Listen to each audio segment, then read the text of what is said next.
Nikon are going to do something that we didn't expect Nikon to pull off. There will be more than just the Z8 from Nikon. If you want to know what that is, watch this video till the end. There's news from Nikon now that they are finally gearing up to launch something very soon. We are hearing some announcement dates from different places, but you can all guess that March, April, and May are going to be interesting months for Nikon. But there will be surely more than just the Z8 from Nikon. You want to know what that camera or cameras are likely to be and whether you should plan to get that. Watch this video till the end and find out what it's going to be. So finally, there's a lot of serious chatter about the Z8.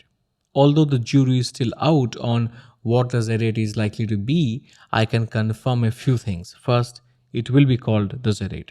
Second, it will be priced within 4,000 US dollars. My guess is that it will be between 3750 US dollars to 3950 US dollars. And if Nikon can hit that price point, that price band, I think it'll be a disruptive launch given what we assume this camera to be. Now, many of us look at the Z8 as a replacement for the D850, which, if translated, would make the Z8 a photography-first camera with a pro body as opposed to a prosumer body camera. However, everything that I know about this camera confirms that this is going to be a camera that is very close to the Z9. Imagine a Z9 without the grip. But not only that, we also expect to see innovations in this body that we have not seen on the Z9. I do not think that we have to wait a very long time before Nikon reveals it all.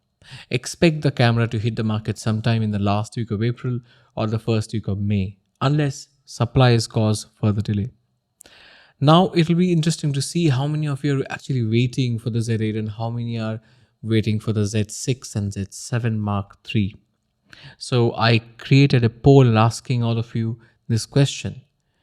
And to my surprise, I find that about 46% of you are waiting for the Z8, but more than 40%, almost 43 to 44% of you are actually waiting for the Z6 and Z7 Mark III combined. I think only 3% of you are waiting for the Z7 Mark III, but about 40% of you are actually waiting for the Z6 Mark III. Not surprising given the fact, at that price point, you have the bulk of the market. But yeah, that's still a big number of people that's waiting for the Z6 and Z7. Now, if you have not participated in that poll yet, I would encourage you to come on my channel and just share your views on what camera I would like to see. We have not heard anything about those cameras from Nikon. We have not heard anything about the Z7 and Z6 iterations this year from Nikon yet. What we have heard of, though, is a strange ZXX that looks like a Z6 too. Now, the big question, what camera is camera X?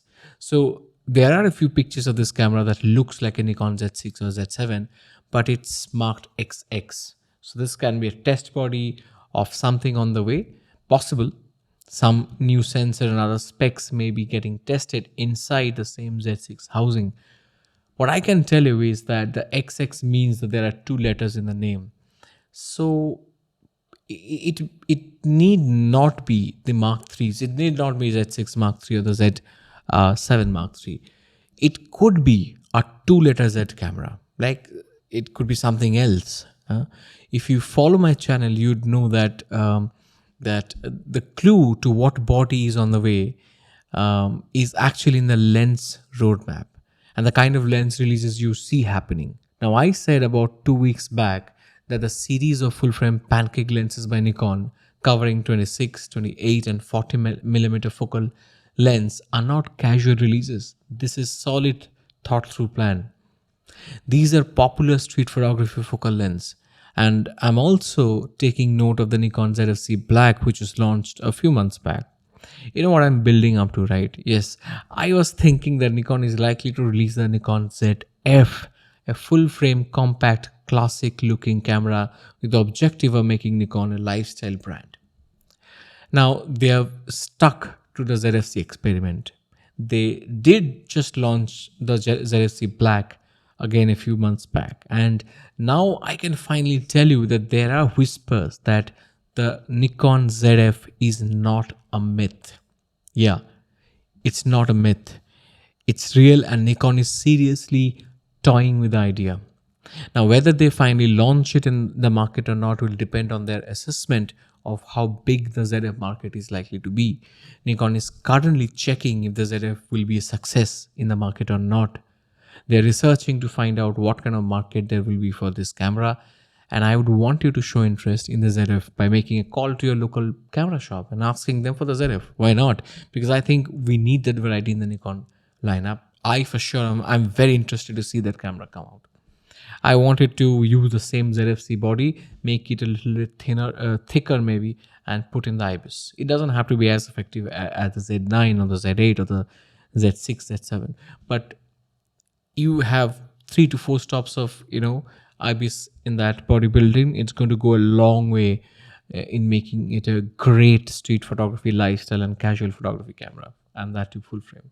Now, these companies, these brands are, in regular touch with their distributors, and they know what people are looking for. So that's why I'm saying show them real interest. By the way, I think this camera will be called ZF1, and I think the two X's are actually that F and 1. Now, let me give you a bonus prediction apart from the ZF. Although there is no news on it, I think there will be a serious upgrade to the Z5 or a separate Pro APS-C video-centric body. I think there is a very high chance that Nikon will actually slip in a very potent APS-C body this year. And I have 3 reasons for that. First, it's been 3 years since the Z50 was launched.